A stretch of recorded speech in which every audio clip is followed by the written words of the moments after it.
There is a moment they never saw coming. Not the moment you walked away. They had rehearsed a response for that. Not the moment you stopped answering. They had a strategy for that too. The moment they never prepared for was quieter than either of those. It was the moment they realized that everything they had carefully built to trap you had instead set you free. Every calculated move, every planted seed of doubt, every withdrawal of affection timed to make you panic, every cruel word dressed up as honesty, all of it, every single piece of the architecture they constructed to keep you small, to keep you returning, to keep you returning. It did not just fail. It turned around and handed you something they never intended to give you. It handed you yourself back. You have to understand what kind of mind operates this way to truly grasp why this outcome is so devastating to them. A narcissist does not enter a relationship the way most people do. Most people walk in hoping, a little nervous, genuinely uncertain how things will go.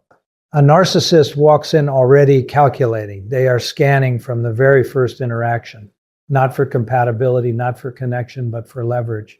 What does this person need? Where they feel insecure? What kind of love are they hungry for that they have not been receiving? These are not questions they ask consciously, not always, but the answers shape everything that follows. Because once they identify what you need most, they become exactly that. For a while, just long enough. If you needed someone who truly listened, they became the best listener you had ever encountered. If you had been dismissed before, they made you feel like the most understood person in the room. If you had been cheated on, they performed loyalty with almost theatrical dedication. They studied you. And what looked like intimacy was actually reconnaissance. What felt like being deeply known was actually being carefully mapped. Every vulnerability you shared was not received as a gift of trust. It was filed away, cataloged, saved for later use. This is what makes the early stage of these relationships so disorienting to look back on. The warmth was real enough to feel genuine. The attention was real enough to heal old wounds, at least temporarily. And so, by the time the dynamic began to shift, by the time the criticism started, the withdrawal began, the rewriting of reality crept in. You were already attached, already invested, already in a position where losing them felt like losing something precious, even as the relationship was becoming the very thing that was wounding you. And that is exactly where they wanted you. That confusion, that painful gap between who they showed you in the beginning and what they were revealing now, that gap is not an accident. It is the mechanism. The inconsistency is the trap. Because a person who is consistently unkind is easy to leave, but a person who is wonderful sometimes and devastating other times, that person is nearly impossible to walk away from because you keep staying for the wonderful, keep enduring the devastating, keep hoping the balance will shift back. They knew this. On some level, they always knew this, so they managed that balance deliberately. Enough warmth to keep you holding on. Enough coldness to keep you anxious.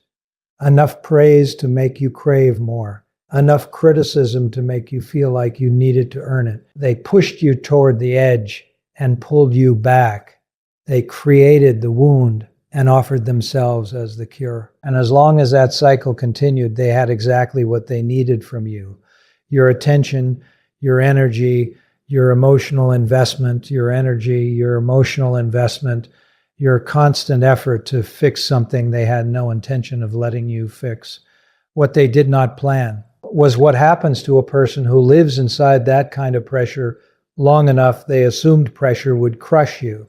What they miscalculated is that pressure over time does something else entirely to the right kind of person. It clarifies. There is a particular kind of clarity that only comes from being pushed past your limit repeatedly. It does not arrive as a dramatic realization. It does not come with a speech or a confrontation or a door slammed in finality. It comes quietly. It comes in an ordinary moment when you are tired of explaining yourself to someone who already decided you were wrong before you opened your mouth. It comes when you catch yourself apologizing and genuinely cannot remember what you did. It comes when you realize you have spent more energy managing their emotions than living your own life, and something in you, something very deep and very done, simply stops. Not with anger, not with vengeance, just stops. That stopping is what changed everything, because their entire system depended on your participation. The cycle of push and pull only functions when both people are in motion. The manipulation only lands when you are still within its range.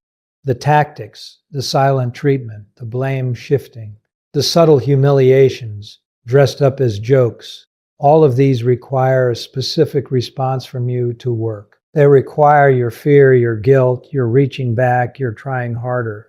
The moment you stop providing those responses, the entire structure lost its foundation. Not slowly, not partially, completely. Because you cannot guilt someone who no longer needs your approval to feel worthy. You cannot silence someone who has found their own voice. You cannot make someone afraid of losing you once they have realized that losing you was never actually the loss they feared.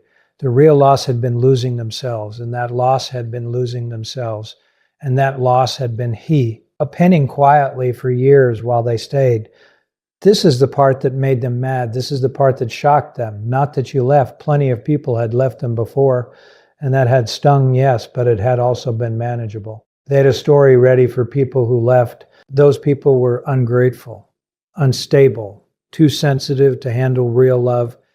The story protected them, but you did not just leave. You left and you did not collapse. You left and you did not come crawling back. You left and, worst of all, you seemed to understand exactly what had happened.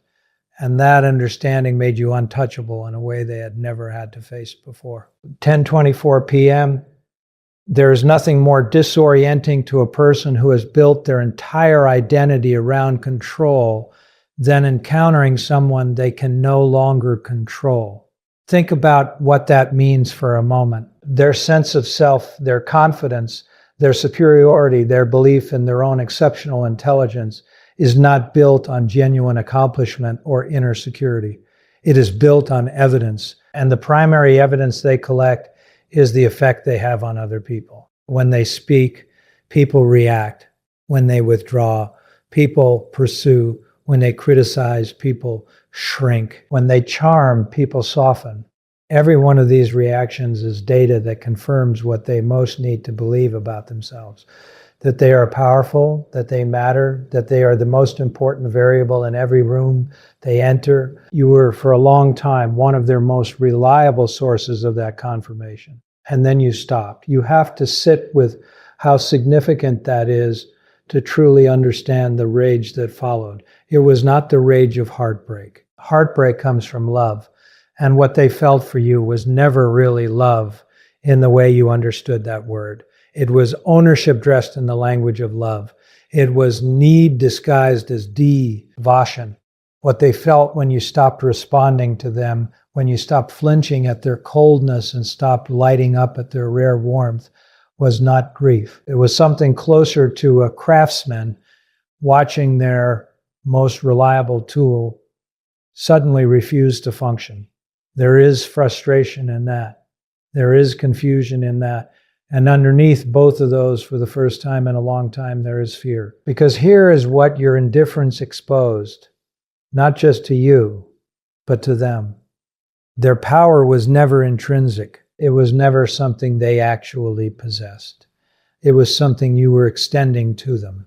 Not consciously, not willingly, but extending nonetheless through your reactions, your fear, your hope, your investment. The moment you withdrew that extension, there was nothing left holding the structure up. And a person who has never developed genuine inner strength, who has spent their entire life constructing an image of power rather than cultivating actual power, is completely unprepared for the moment that image stops being reflected back to them. They do not have anything underneath to fall back on. The mirror goes dark and they are left standing in front of it, seeing nothing, which is precisely what they have been running from their entire lives. So they tried to get the mirror working again. Of course they did. This is where you likely saw behaviors that confused you, especially if you were expecting them to simply accept the ending and move on. Instead, what you may have encountered was a strange and often disturbing combination of tactics, each one a different angle of attack aimed at the same goal, getting you to react again. First came the tactics designed to pull you back with warmth.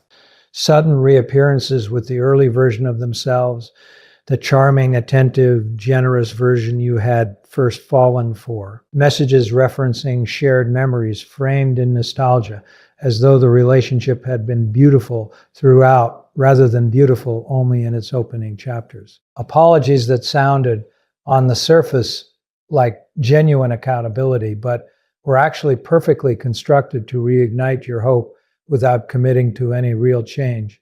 These were not attempts at reconciliation. They were attempts at reestablishment. They wanted you back in the position where they could once again define how you saw yourself. When that did not work, when you held your ground, when you did not soften, when you saw the pattern for what it was, the warmth evaporated, and what replaced it revealed far more about their true character than anything that had come before. The narrative shifted.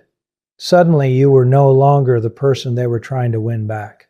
You became the villain in a story being told to anyone who would listen. They had given everything to you and you had thrown it away. You were cold. You were selfish. You were the one who had been incapable of love. The version of events they began circulating bore almost no resemblance to what had actually happened, but that was not the point. The point was audience. The point was finding people who had not witnessed the relationship up close, who had no basis for comparison, who would accept the story as told and reflect back the sympathy and validation that you were no longer providing. This is the smear campaign, and it is one of the most painful things to witness from the outside. Not because their version of events is convincing to people who know you, usually it is not, but because it forces you to confront the fact that the person you once loved, the person you genuinely tried to understand and support and reach, was capable of this, was willing to do this, was in some sense doing a version of this the entire time, managing your perception, curating the story, deciding what was real. The smear campaign is not a new behavior. It is simply the same behavior finally made visible. And here is where something important needs to be said, something that is easy to understand intellectually but takes time to fully absorb emotionally. What they say about you now does not define you. It never did. Your value was never housed in their perception of you. It only felt that way because you were inside the relationship, where their perception felt like the only one that counted. From out here, from the distance that clarity provides, you can see that their opinion of you was always going to be shaped by what was useful to them, rather than what was true about you. When you were serving their needs, you were wonderful. When you stopped, you became the problem.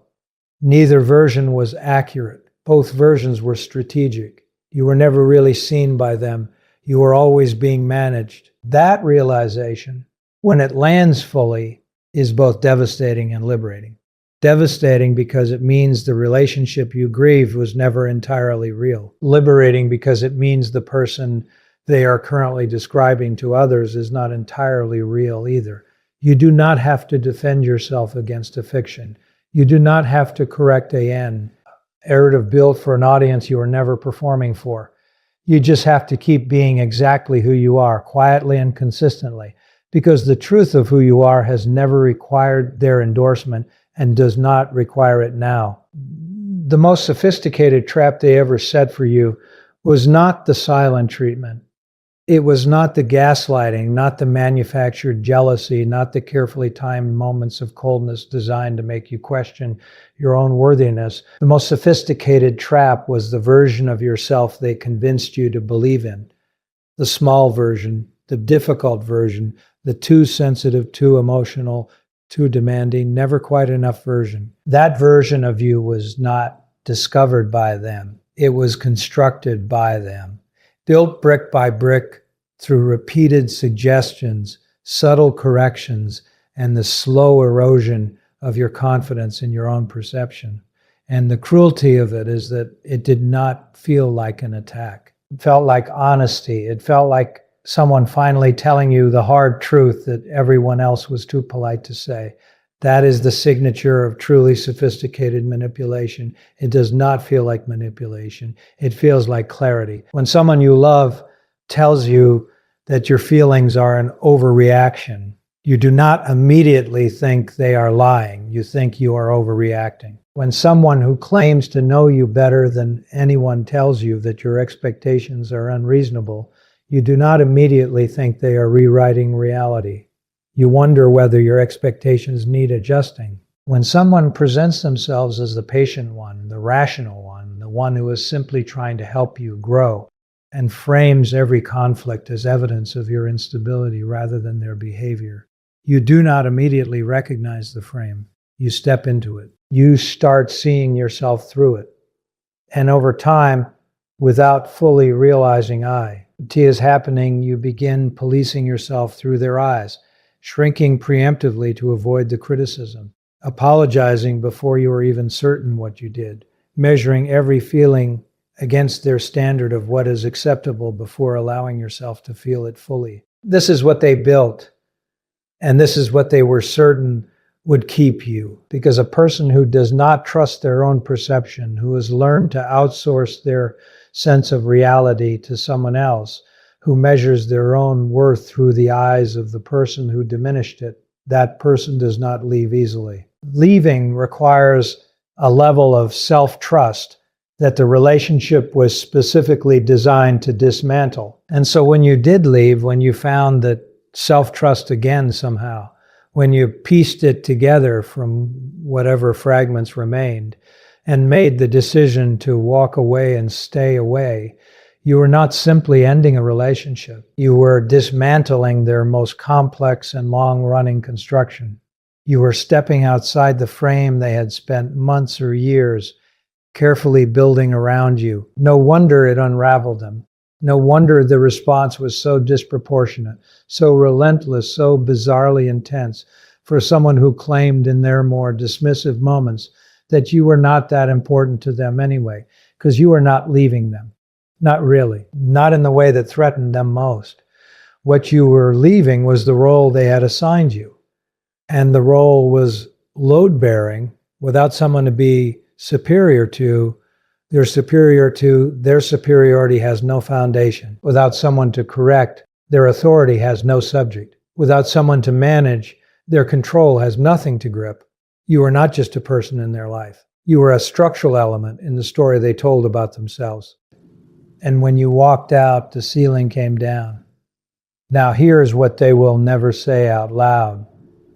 And pause. Simply what they will never consciously admit even to themselves. They know what they did, not in the way a fully accountable person knows.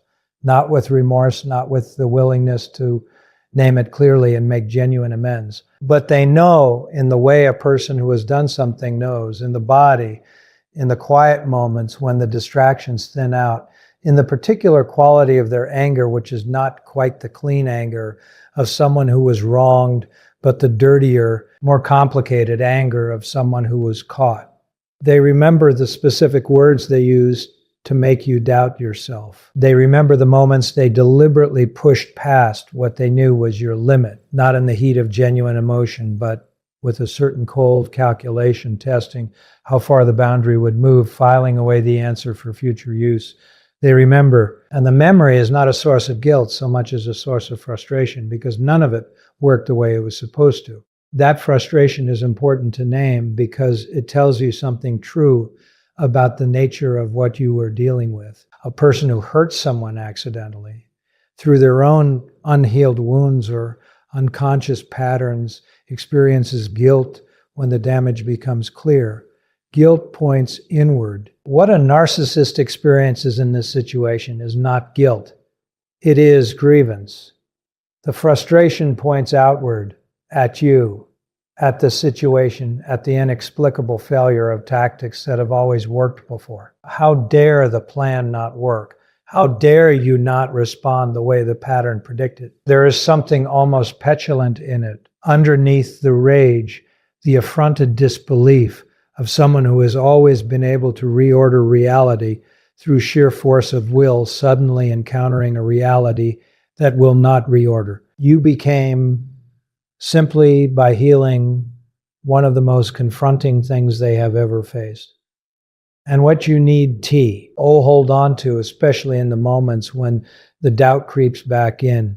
And it will sometimes, because healing is not linear and they planted their seeds deep, is that their frustration is not evidence that you were wrong.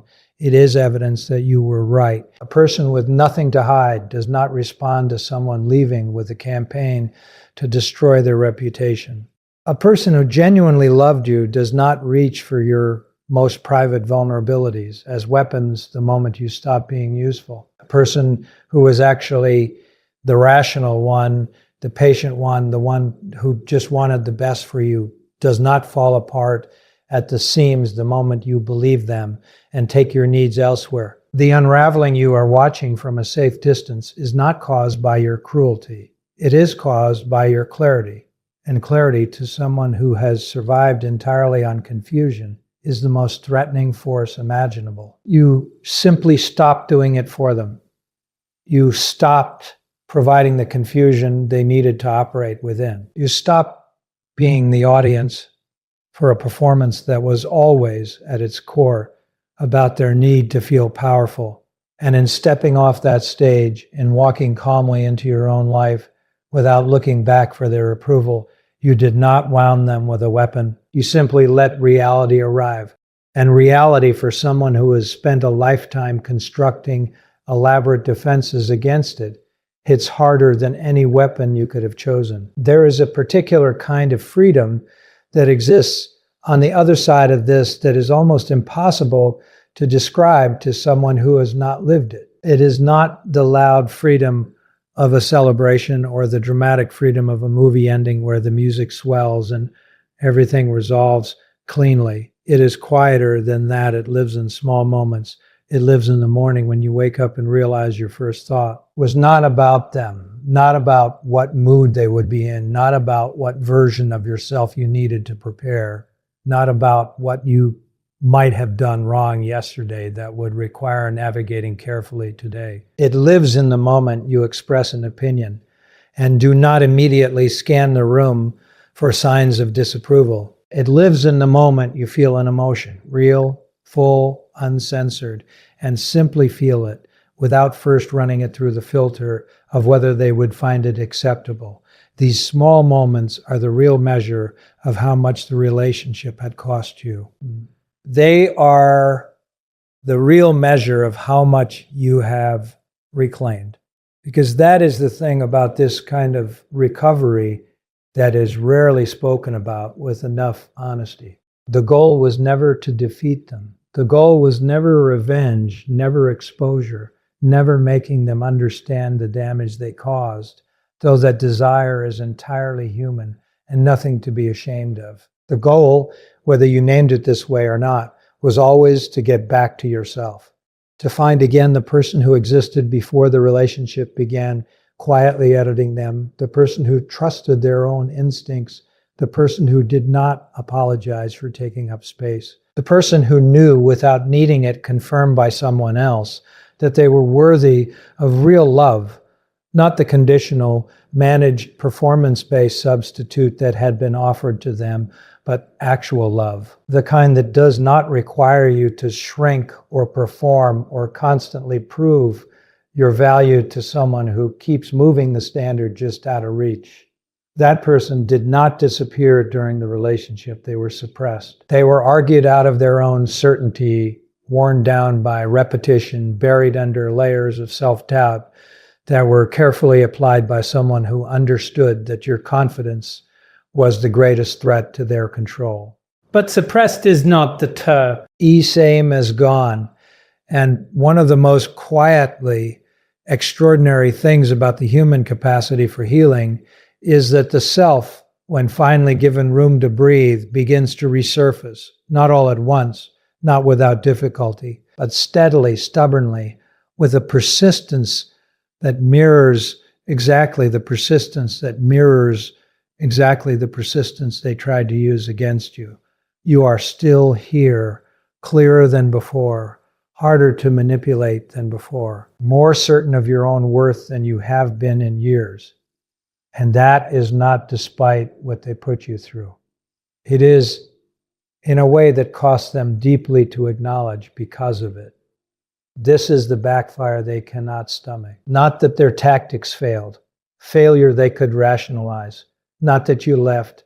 Departure they could reframe. The thing they cannot stomach is that you used the very experience they designed to diminish you as material for your own expansion.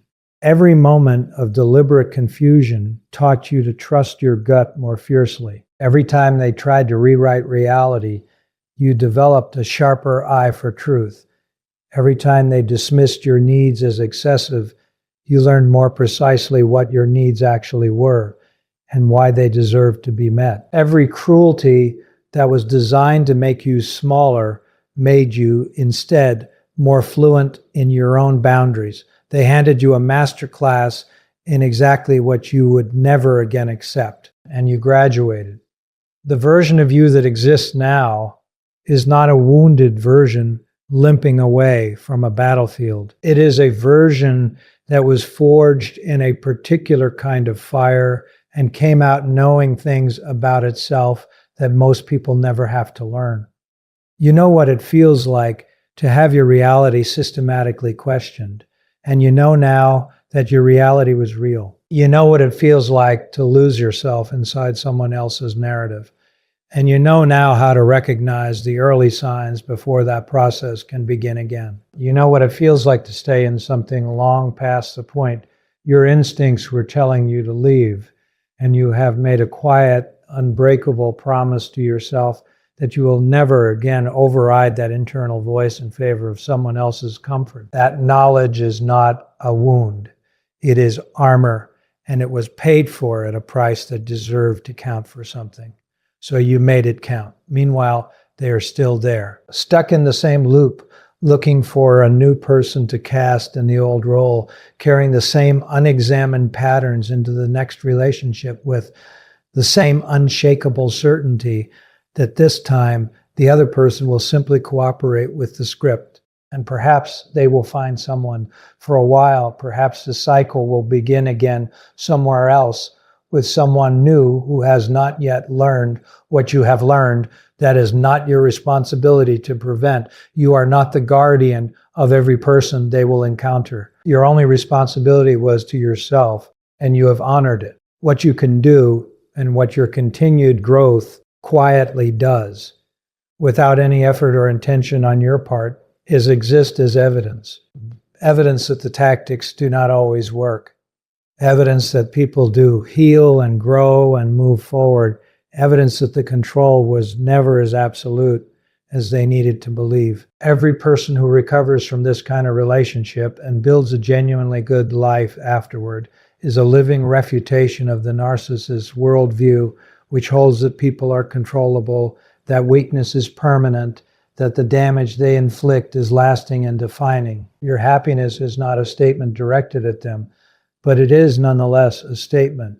So let it be a full life, not a performance of recovery staged for their awareness, not happiness designed to be witnessed and reported back, but genuine, private, rooted, expanding joy. The kind that has nothing to do with them and everything to do with you. The kind built on relationships where you do not have to manage the other person's ego to feel safe. The kind built on work that reflects your actual values. The kind built on mornings where your first thought is something you are looking forward to rather than something you are bracing against. That life is not a fantasy. It is already being constructed, one boundary honored, one authentic moment lived, one small reclamation at a time. And somewhere, in whatever way they are capable of registering it, they know that life is happening without them. They know they did not break you the way they intended. They know that everything they calculated, everything they manipulated, everything they so carefully arranged to keep you inside a story where they held all the power has produced the opposite of its intended result. You are free. You are clear. You are more yourself than you have been in years. And the plan that was supposed to diminish you became, in the end, the very thing that revealed to you exactly how much you were always worth.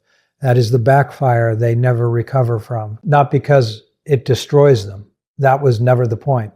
But because it proves permanently and without appeal that they were wrong about you from the beginning. You were never as controllable as they needed you to be. You were never as breakable as they hoped. And now, finally, you know that too. Let's dive deeply into key point 1 with the style and flow you requested.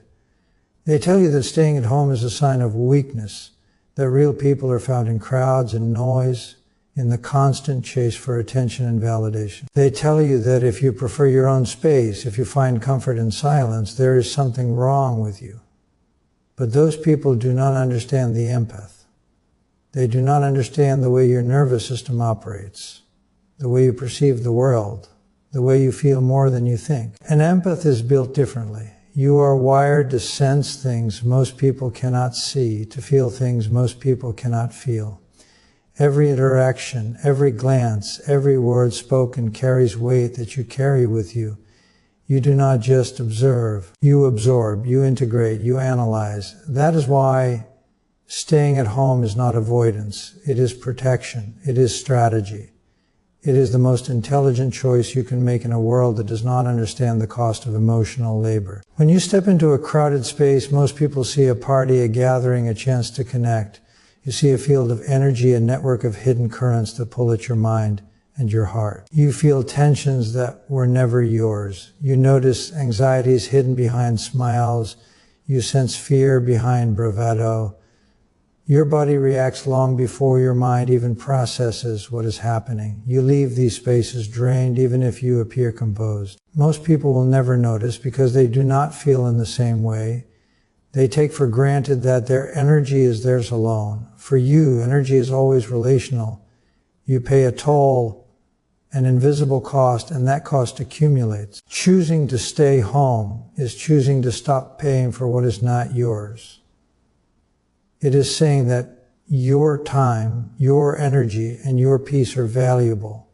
It is saying that you understand your limits and that you will not allow the world to dictate how you feel. There is a philosophical depth to this that is easy to miss. Society conditions us to believe that value is measured by visibility, by participation, by constant engagement. The louder you are, the more people notice you, the more often you appear, the more important you seem. But there is a subtle intelligence in absence of power in restraint. An empath who loves staying at home is not hiding. They are cultivating a sanctuary where thought and emotion can align, where insight is allowed to emerge without interruption, where the internal world is respected as much as the external. This is a form of self-mastery that the majority will never experience because most people have never learned to exist without external validation. You have, and in that difference lies your strength. Consider how much of life is spent reacting rather than acting. People run from one social obligation to another, one meeting to the next, one interaction to the next. Thinking that to be present is to be alive, they mistake busyness for productivity, noise for progress, attention for achievement. Empaths, however, know the truth. They know that constant exposure to stimuli comes at a cost. Mental exhaustion, emotional depletion, and spiritual erosion. The home becomes a laboratory, a place of recalibration. Here you recover from the weight of others' feelings. Here you regain your center. Here you choose how to spend your attention rather than surrendering it to the demands of the world. This choice is not passive, it is deliberate. It requires courage to go against social norms, to resist the pressure to prove your worth through visibility, to reject the expectation that your life must be constantly performative. Many will judge you. They will call you antisocial, lazy, or boring. That is projection. They fear their own silence. They fear being alone with their thoughts, because in that silence they must confront weakness they are unwilling to face. You are different. You have confronted it already. You have learned to sit with yourself. You have learned to respect your own energy. That is wisdom. That is autonomy. That is freedom. When you embrace staying at home, you do more than rest. You build clarity. You build self-trust. You build discernment. You learn what is truly necessary for your life and what is not. You learn to navigate the world on your own terms rather than the world dictating the terms to you. Every hour spent in thoughtful solitude strengthens the bridge between your perception and your action. You are not hiding. You are preparing. You are refining. You are sharpening the instrument that is your mind and heart. And when the time comes to step out, you step out from a place of abundance, not deficiency. You engage with the world strategically, selectively, and powerfully. In essence, staying at home is not retreat. It is mastery. It is self-respect. It is the acknowledgement that your inner world is as important as the outer one. It is the ultimate act of intelligence for someone who feels more deeply than most, who sees more clearly than most, and who understands that energy is finite and precious. You are not weak for loving your home. You are strong. You are intentional. You are disciplined. And that strength will follow you wherever you go because it is built on a foundation no one else can shake, the choice to honor your own mind and your own heart. So if you ever doubt your love for your sanctuary, remember this. Staying at home is not surrender. It is sovereignty. It is power exercised with precision. It is the beginning of mastery over yourself and ultimately your life. Claim that space. Protect it. Own it. It is where your true strength grows. If you want, I can also expand key points 2, 3, and 4 in the same. Style and word count. So the full 4,000 word speech is ready for YouTube. That way it will flow as a single seamless lecture. Do you want me to do that next? Here's a full 750 word expansion of key points. 2 in the style, tone, and flow you requested. Silence is often feared in our culture, treated as emptiness, as absence, as something to be filled with noise, chatter, and distraction. But for the empath who chooses to stay at home, silence is not a void. It is a tool. It is a laboratory. It is the arena in which the most profound forms of power are cultivated. When you sit in stillness, you are doing what most people cannot. You are observing yourself without distortion. You are listening to your own thoughts without interruption. You are feeling your own emotions without judgment. This is not indulgence. It is refinement. It is the sharpening of perception. And perception, in its purest form, is the foundation of all personal and interpersonal mastery. Most people confuse action with effectiveness. They believe that moving constantly, speaking often, engaging endlessly is how progress is made. But the empath knows a subtle truth. Clarity comes before action. Depth comes before volume. Insight comes before noise. When you are alone, without the external pull of other people's emotions, you can examine the patterns of your own mind and the dynamics of the world with precision. You can see where your energy leaks, where your attention is misallocated, where your empathy is being exploited or diluted. This is self-command. This is discipline. And it is the very skill that allows an empath to convert sensitivity into strategic advantage. Emotional intelligence is often spoken about as if it is a natural trait, a gift some are born with and others are not. But true emotional intelligence is cultivated in silence, in solitude, in deliberate reflection. It is the ability to understand not only the emotions of others, but the source, the context, and the boundary between what is yours and what is not. In crowded spaces, in social turbulence, in the constant pull of other people's needs and anxieties, the clarity becomes impossible.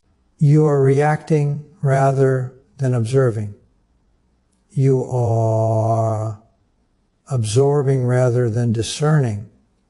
The home, therefore, is not a retreat. It is a controlled environment in which the empath can train their nervous system, refine their intuition, and calibrate their inner responses so that when they do engage with the world, they engage with authority, composure, and precision. There's also a profound philosophical dimension to this. The world rewards visibility, but it often punishes self-reflection. Noise is celebrated, silence is misunderstood, but consider the natural order of thought and action. The mind must be still before it can perceive truth. The heart must be contained before it can exercise courage. The body must be disciplined before it can act decisively. When an empath cultivates stillness in their home, they are participating in an ancient and universal practice. They are preparing themselves to act from alignment rather than impulse. They are creating a life that is internally coherent rather than externally dictated. This is mastery. This is power. And it is invisible to those who have not learned the value of quiet preparation. Control over one's environment is, in essence, control over one's self. When you choose your home, your routines, your space, and your solitude, you are taking command of the inputs that shape your nervous system. You are regulating your mental state before chaos can enter it. You are training your brain to function without the constant crutch of external validation or distraction. Most people are addicted to input, news, social media, conversation, approval. The empath who stays at home is addicted only to truth, clarity, self-awareness, insight. And that clarity is a rare form of currency in a world full of emotional noise. In solitude, you can also experiment with your own growth. You can observe your reactions, analyze your patterns, and test your responses to situations without the pressure of performance. You can explore creativity, reflection, and strategic thinking in ways that the constant social environment would never allow. This is how empaths convert sensitivity into actionable intelligence. Sensitivity alone is not power. Sensitivity coupled with disciplined awareness, clarity, and deliberate practice becomes power. And that is why silence is not merely rest, it is refinement, sharpening, and preparation for decisive action. People often mistake empathy for weakness, but empathy is only a vulnerability when it is unmanaged. The empath who cultivates solitude transforms empathy into insight, into foresight, into a kind of emotional literacy that allows them to navigate social environments with precision rather than chaos. Silence teaches discernment. Solitude teaches boundaries. Stillness teaches strategy. And once these skills are honed, the empath can step into the world with influence, authority, and self-possession that others cannot comprehend. So, if you ever doubt your choice to embrace silence, remember this: solitude is not absence. It is presence at the deepest level. It is the disciplined training of your mind, your heart, and your intuition. It is where insight emerges from confusion, clarity emerges from noise, and power emerges from sensitivity. Those who master silence do not merely survive the world, they shape it, not with volume, but with precision. And in that truth, the home is not a cage. It is the forge where your most formidable self is crafted. If you like, I can now expand key point 3 in the same style, which will naturally lead into the final segment, so the full 4,000 word speech flows seamlessly. Do you want me to proceed with that? Here's a full 750 word expansion of key point 3, crafted to flow seamlessly with the previous segments and maintain the authoritative conversational style you requested. Energy is the currency of life, and for empaths, it is the most precious currency there is. While most people take their energy for granted, spending it freely on triviality, distractions, and emotional labor, the empath knows that each unit of attention, each ounce of emotional presence carries weight. When you choose to stay at home, you are exercising the most fundamental principle of personal power. You are managing your energy deliberately. You are choosing where to invest it and where to withhold it, recognizing that indiscriminate expenditure leads to depletion, frustration, and vulnerability. The world is not neutral to the way empaths give themselves away. Every interaction, every social expectation, every uninvited emotional burden extracts a toll. And the empath who has not yet mastered this truth will burn out, slowly and silently, wondering why their strength and clarity diminish while others appear untouched. Most people are unconscious of the energy they give and take. They are emotionally porous by default, letting external stimuli dictate their internal state. They complain about being tired, anxious, or disconnected, but they rarely trace it back to the source, the uncontrolled flow of energy between themselves and their environment. Empaths, by contrast, cannot ignore this flow. You feel it. You sense it. You notice the subtle drain of being in a room where tension lurks behind smiles, where resentment is cloaked in politeness, where insecurity masks itself as confidence. Your nervous system is a radar for these currents, and every minute you spend absorbing them without recovery is a minute of depletion. That is why managing energy is not optional for an empath. It is a necessity. It is the foundation upon which every other form of personal mastery is built. At home, the empath gains leverage over this energy. Solitude is not merely rest, it is a deliberate act of conservation and investment. When you remove yourself from the constant demands of social environments, you stop spending energy on things that do not return value.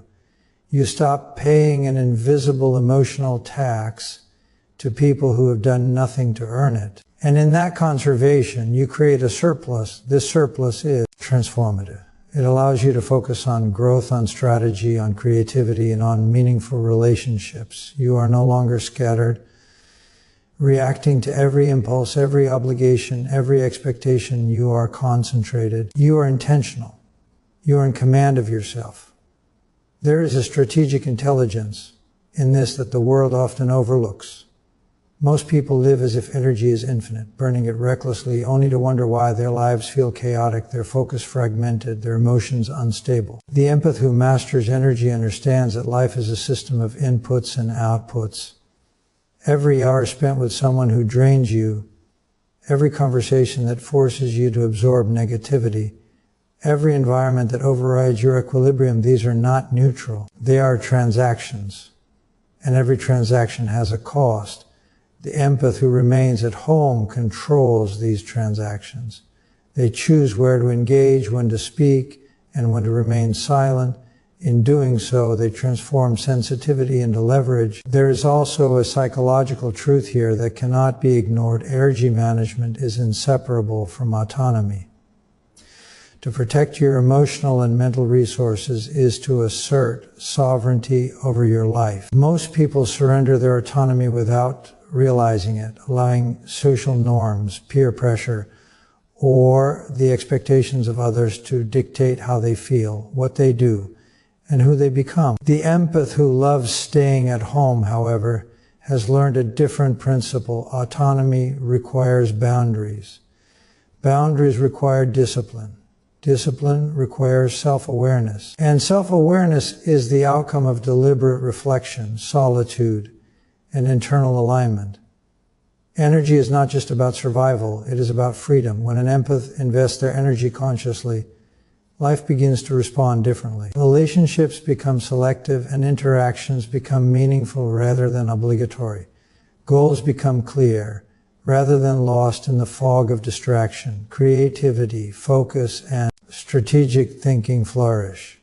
You begin to see that not all demands on your attention are equal, and that by prioritizing the right ones, you maximize your capacity for impact. This is leverage in its purest form, the ability to multiply your influence without multiplying your effort. The irony, of course, is that the world often mistakes this energy management for laziness or disengagement. People see a home-loving empath and assume they are hiding, avoiding, or missing out. In reality, nothing could be further from the truth. By conserving and directing energy, the empath is building a life that is resilient, focused, and self-determined. You are preparing yourself to engage with the world not as a reactive participant, but as a deliberate force. You are cultivating strength where others cultivate fatigue. You are constructing power where others construct chaos. So understand this clearly. Managing your energy is not optional. It is not indulgent. It is the cornerstone of emotional intelligence, strategic action, and personal sovereignty. Every choice to protect your attention, every moment spent in reflection rather than reaction, every boundary you assert, is a deliberate investment in your future self. Empaths who fail to do this do not fail because they feel too much. They fail because they give too much without strategy, without recovery, without control. Energy management transforms the empath from a passive receiver into an active architect of their life. It allows sensitivity to become insight, insight to become strategy, and strategy to become power. It allows you to exist in the world with authority and composure instead of being tossed about by the currents of other people's emotions and expectations.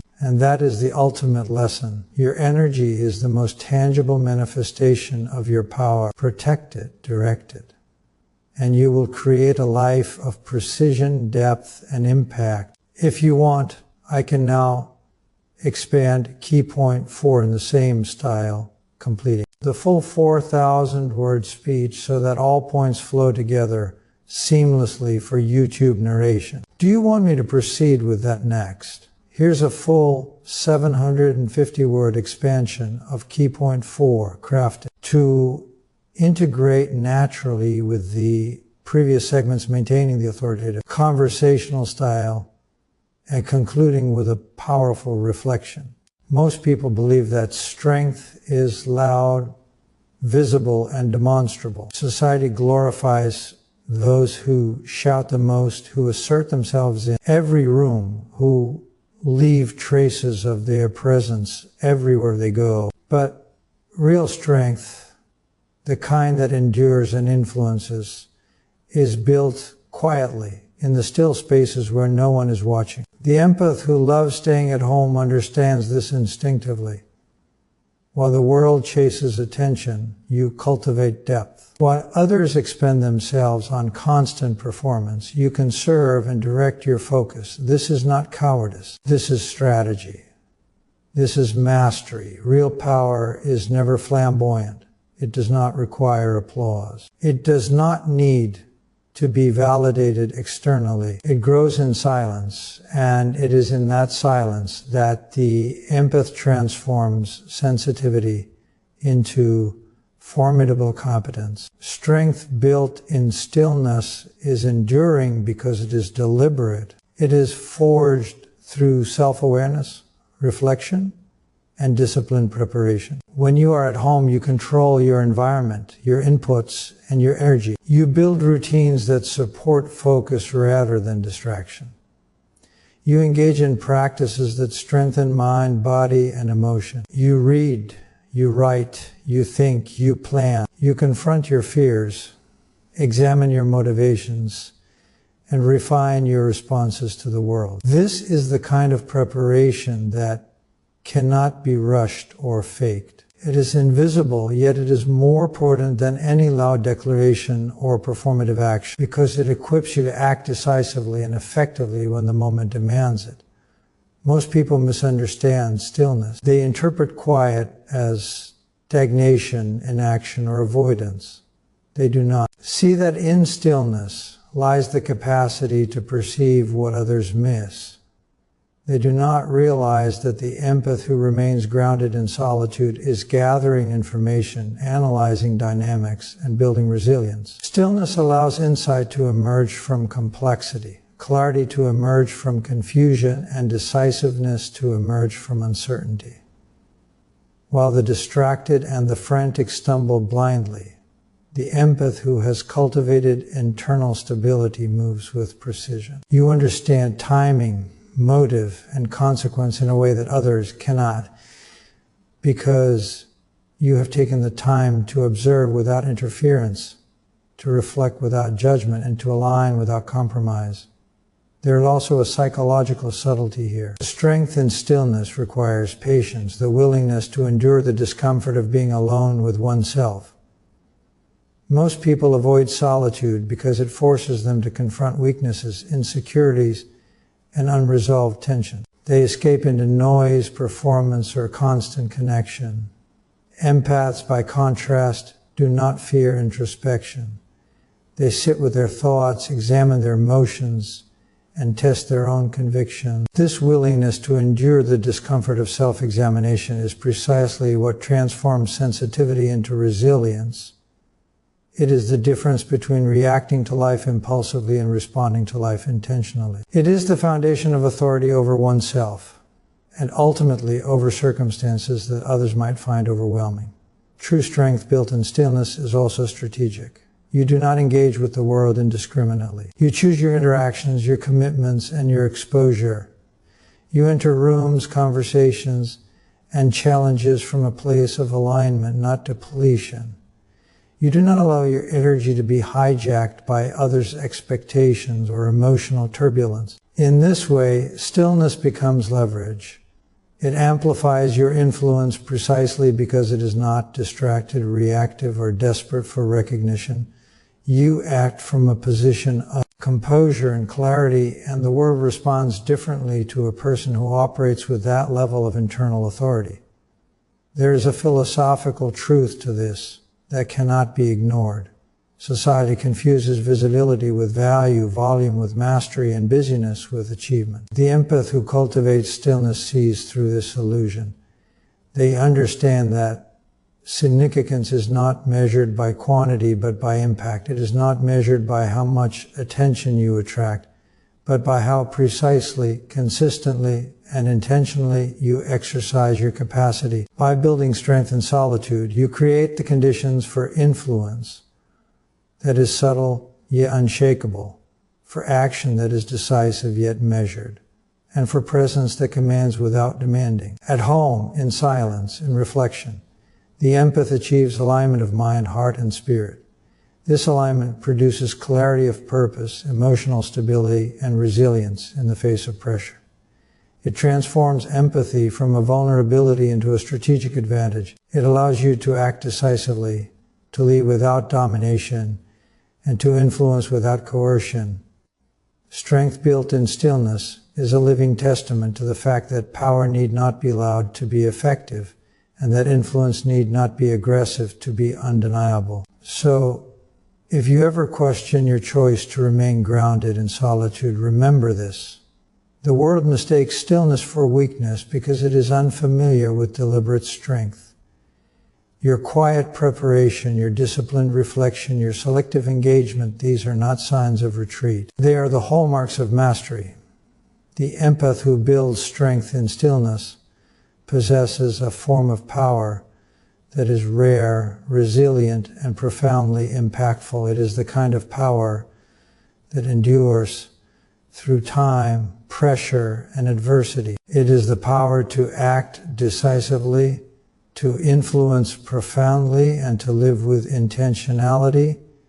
And it begins with honoring your space, protecting your energy, and cultivating depth in the very place you love most, your home. If you want, I can now combine all 4 expanded key points into a seamless 4,000-word YouTube read. Speech, making minor transitions between segments so it reads as one natural lecture, fully polished for narration. That will give you the complete final product ready to use. Do you want me to do that next?